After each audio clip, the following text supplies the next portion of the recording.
It's great if you are targeting their parents and their grandparents, right? And if you are going after that 20% of the demo. Not to say that's not an amazing business, because they're so underserved that absolutely we need to be. And look at Univision and Telemundo. They made billions out of serving the immigrant, Spanish dom, non-college educated, whatever.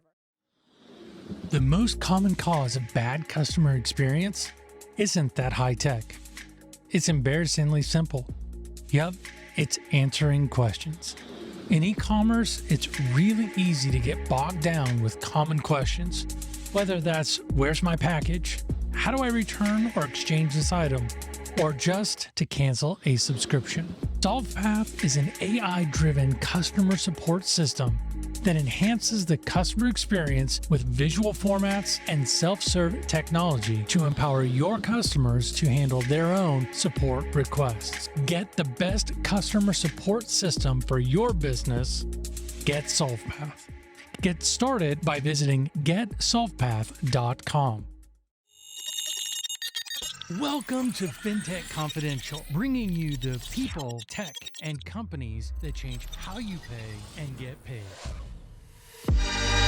Beatriz, welcome to the show. Thank you. Thanks for having me. Suma Wealth is a leading technology company that's really focused in serving young Latino market in their community to really help them. You're one of the leading inspirations for that community as well through a lot of the things that you've done in the past.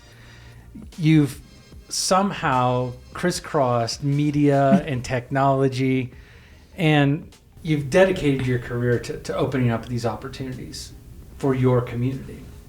Not only that, but you've also won a number of prestigious awards that have absolutely nothing to do with fintech. That's right. No relevance. Can you share with us how you ended up falling into fintech? It was definitely that. It was definitely falling into fintech because I am a marketing girl. All my life, I started super young doing radio and then TV. And then just recently with the pandemic, I am, looking at how our primarily communities of color, but literally Latinos were the ones who were not only, we were losing more lives, but also had the hardest economic hardship. There was just something where I thought, okay, who's going to explain in an easy way what's a PPP loan or what's furlough or what? And, I have friends who are Ivy League college educated, incredibly successful entrepreneurs, and they still were confused, right, on how to get this credit and, what do I do to get it forgiven or and how to. And I literally, there's a friend of mine who's my co-founder has always been in finance. And he was like, you know what, like you should launch a fintech company. And I was like, are you on drugs? Like, it's just, that's the most ridiculous thing anybody's said to me, right? Like what, how? And his whole thought process, which I now understand, is I'm such an enthusiast, when it comes to representation in media. Because I think that whether it's conscious or unconscious, bias is real. If you have a brain, you have a bias. And the way we're perceived as a community is like, oh, you're immigrant, you're poor, you're uneducated, you're old, you only speak Spanish.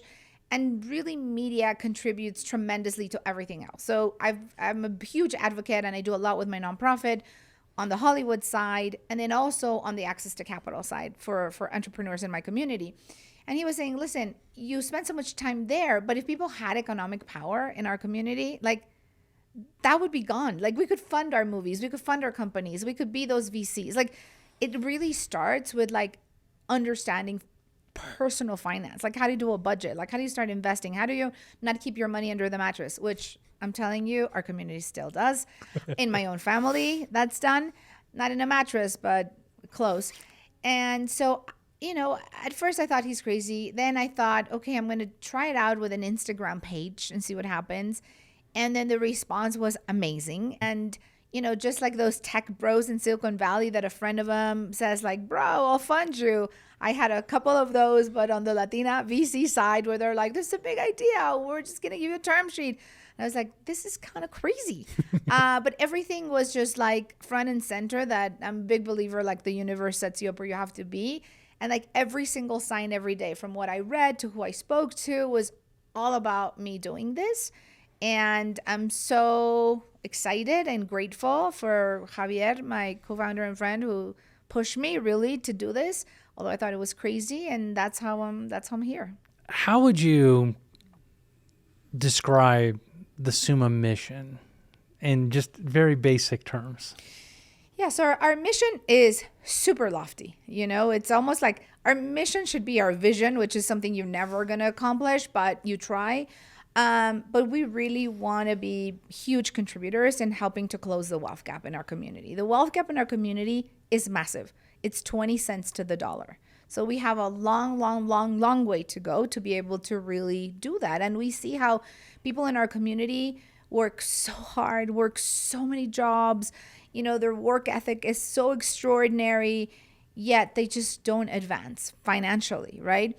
We are the biggest consumers though, right? So it's like we're great for like the American economy because we buy everything. But when it came to the pandemic, we saw that entire families didn't even have $1,000 in savings. But we definitely have the Gucci bags and the expensive cars.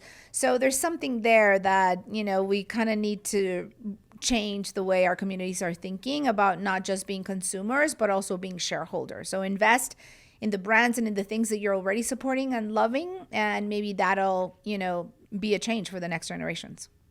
So the fintech journey is relatively new for you. Yes. But I always probably, because people are like, what is she doing as a... So I'm a type A Virgo person, right? Alpha Latina. So although I knew nothing about finance, I did enroll in every single professional certificate program available under the sun at every single Ivy League university. So nights and weekends, I would kill myself 50 hours at nights and on the weekends to fully understand, like, what is this? Where is it going? Where are the gaps? Where does my community fit in? So yes, I am a marketing and communications girl with my Emmys and my MTV Cool Awards. Yet I feel pretty confident in what I'm doing, where the market is, where my community is going, what the needs are. We do a ton of social listening from our audience, so we're not arrogant to say we know better, we know what to build for them. We don't. But I interrupted your question. So yes, I am new, but I try my best to be a little educated on what the market is. So my key question is, in that short period of time, what do you think is the key thing that you have learned in fintech on that journey that you've been on so far? I think that the key thing that I've learned is that no matter how much you think you know your audience or your consumer, you really don't, unless you've really done a good job listening to them. Most fintech companies launch with a product. So it's like, oh, we're launching and this is what we do because this is what the community needs. We did the opposite. We launched by saying we're going to give it a year to build a brand, build the trust. Trust is paramount in our community. Build the trust and build a community, and then do a lot of social listening to really understand what the community needs. So I guess my one takeaway is be less arrogant to think that you know better. And not just because you are that demo that you're serving, you're going to know. I would have never thought to build a product for a Gen Z for retirement, for example, right? My own unconscious bias, even towards my own community, is, oh my gosh, Latino kids are so much in debt with student debt because they're enrolling in college faster than anybody else. I should build a product for that. Or I should, team up with a company that does that. That is on their list, but as like number 5, right? Like number 1 is, how do they retire early? Right? Like I would have never thought to build a product for an 18-year-old kid on how to retire early or how to buy a home, because it's, out of all the Gen Zs, it's Latino Gen Zs buying more homes. And you're like, how could it be? Aren't those kids poor and immigrant and don't speak English? No, right? So there's so many opportunities if you check out your bias and you are like, listen to the data, right? And really build for that. Even if you're like, this is me, I'm building it for me. Like, there's still so many differences within communities that you don't know about. So I think that, I've learned that I don't know as much as I thought I did from my own community. When you look at how your community is approaching fintech and all the problems that go along with it, and you'd mentioned trust is a huge one in of itself, what opportunities do you see in the next 5 years for Suma to really help bridge that gap? Yeah, I mean, for Suma and for everybody, right? So the opportunity for every single brand, because even if I'm wildly successful, it can't just be one company super serving 60 million Latinos and growing, right? So there's an opportunity for everybody to just, again, look at the data. And when you think about GDP growth, when you think about population growth, when you think about who's launching more companies, when you think about who's the fastest entering the workforce, it's Latinos. And it's young Latinos who are not immigrant, who speak English, who are college educated. That is 80% of the US Latinos in this country. Whereas even my own colleagues who lead fintech companies for Latinos, everything's in Spanish. I'm like, the majority of that 80% speak English, right? They consume the content in English. They struggle speaking Spanish to their parents. So when people tell me, we don't know how to acquire young Latinos. So this is advice for everybody. We don't know how to acquire young Latinos. We already translated our website or our app. I'm like, oh God, like it's great if you are targeting their parents and their grandparents, right? And if you are going after that 20% of the demo. Not to say that's not an amazing business, because they're so underserved that absolutely we need to be. And look at Univision and Telemundo. They made billions out of serving the immigrant, Spanish dom, non-college educated, whatever. I want the 80%, not just because, oh my gosh, I just want more money because it's 80% and it's numbers. But that 80% are the influencers of their older family members and their communities. So if you want to get to total market within the Latino community, you focus on the youth. Now, you can't be translating your website, or you can't be saying things like send money home, right? Like, home is here. Like, the way you're marketing towards this demographic, you got to be very, very careful. They're American, but they're still very proud to be Latino. So it's something we call the 200% generation, 100% Latino, 100% American. And that's the opportunity. I mean, there's no company's going to really be able to future-proof their brand if they're not in business with this demo. And you can't, and a lot of CEOs say this to me, very funny. Well, if they speak English, we're already reaching them. And I'm always like, well, how you doing? Well, first of all, it's like, yeah, you're reaching them, you're not touching them. Very huge difference. But I'm like, well, how you doing with them? I mean, do you have them at scale? And the answer is always no. Even from the massive fintech names or the banking institutions, no.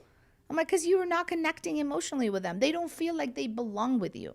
So the opportunity, whether you're in finance or in any other company in the US, is to really fully understand how this growth market that, this is data, and I'm just not an enthusiast because I'm a Latina, that's the growth demo for the future, right? So so the opportunity is massive, and the opportunity is in making them feel like they belong. They don't feel like they belong in their own country. People continuously ask them, where are you from? And people are like, from LA. And they're like, no, but really? They'll tell you the neighborhood from Santa Monica. No, but really, what they really mean is like, where are your parents or grandparents' country of origin? And they get pushed so hard because they could never be American enough. They visit the parents of countries of origin or grandparents, and they're too American. Oh my gosh, they don't speak Spanish. Oh my God, you're such a pocho. So it's a really horrible thing to feel as youth in America, to feel like you're not from here, you're not from there, and you don't belong. So any brand that cracks that and makes them truly feel like that, obviously finance is massive, but in anything, that's the winning ticket. So you'd mentioned something earlier that came to mind, and really looking at the state of trust in financial services ecosystem and how much it is disconnected from not just the Latino population, but in general. What role do you see Suma playing in building that trust and helping that younger generation transfer that trust over to their parents and their grandparents? Because I remember hearing a story you were telling yesterday at one of the sessions about how one of your family members still handles sensitive, I'm trying to think of how you worded it, but it was... Was it my mom? I don't remember who it was. She's like, stop using me in your examples. But I'm sure it was. But you mean like that they just don't trust the financial advisors and they don't trust the banks? Yeah. Yeah, I mean, listen, there's distrust from so many groups in the U.S., so we can't just say this is a Latino thing. But Latinos tend to have it a bit more heightened just because the trauma of, like, you know, how they lost it all in their countries of origin, or an immigrant thing in a way. So it's going to be harder to change that mindset with the older demographics. You know, my mom is 80, right? So for her to trust my financial advisor, I don't know if that will ever happen in her lifetime, right?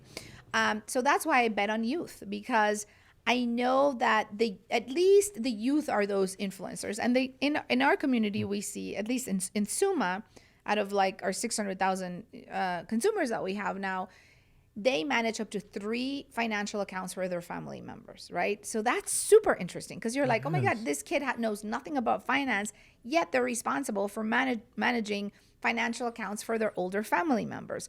So that's where we're like, empower them, give them the tools, give them the information, give them the education, because that's going to translate clearly to them, but hopefully it'll spill over to the older generations that they trust their kids. But as they become parents, right, they're able to sort of break that cycle of, okay, I don't trust, and it just keeps going and going and going. So, you know, I think our role is to really build a brand and build a community that makes them feel, again, like they belong. Belonging is a massive human need. In that pyramid of needs that we all learned about in college, is right there next to food and shelter. So until you make somebody feel like they belong with your company, with your brand, with your community, there's going to be no true trust. So for us, the role is that, making sure, and people say, well, why couldn't somebody who's not a Latino, you know, download your app? Like, I love it, I'm Asian, or I'm Black, or oh, you can. But I want to make sure that my community understands that this was not an afterthought. Like, this is built by people like them, for anybody else who's useful, of course. But we never get that. We're never seen that way. We're always like, oh, we translated the app, right? Oh yeah, they'll throw you a bone. And for us, we just want our culture to be front and center. If anybody else finds it useful, that's awesome. But we're definitely hyper focused on first super serving our community. And also selfishly, again, if you look at the data, that is the demo that is 19 years old versus 45. You know, when you think about the lifetime of a consumer, if you think about who is going to carry all Americans on their shoulders for Social Security and retirement, it's this young, thriving community. So I definitely want to empower them in the benefit of all Americans.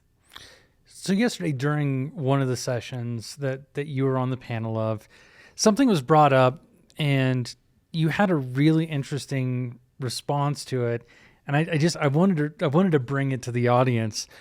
You know, the discussion was around seeing the cycle of poverty in communities, especially from those who are based on recent immigration. How do you see Suma successfully breaking that cycle? Yeah, I mean, I think that's why we're so focused with our Sumaversity, which is our like financial side of it, financial education side of it, to really learn what none of us learned, right? And I talked yesterday about how I have friends who are massive celebrities. You would know the names, but I'm not going to mention them. Oh, man. Elected officials that you would also know. And they, you know, just brilliant people with, you know, MBAs at Harvard and Stanford, and they're a mess with their personal finances, right? And they're already so famous that they're embarrassed to trust anyone to say, I don't know what a 401k is. I don't know how to invest. I don't know how to do a budget. So I think financial education is really, really paramount, not just in breaking the poverty cycle, because there's a lot of people in our community, believe it or not, that are not poor, and they still don't know how to, they could be investing millions of dollars that they have under their mattress, like we say, under our colchon, and they don't know what to do with it because they don't trust people. So yes, it'll help, obviously, end the cycle of poverty for people who are in that socioeconomic level, but it's not exclusive for them.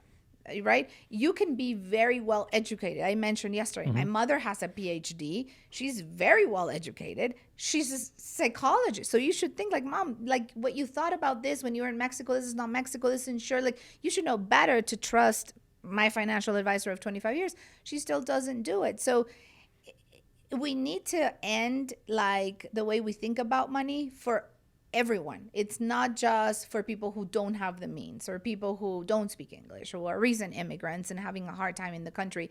It cuts across. So financial education for me is super, super critical. But the way that it exists today in banks and in other places is just incredibly, I'm sorry. I mean, and a lot of them are my clients, but it's really boring. You know, you look at it and you're more confused after you read whatever it says. It's just like, I can't.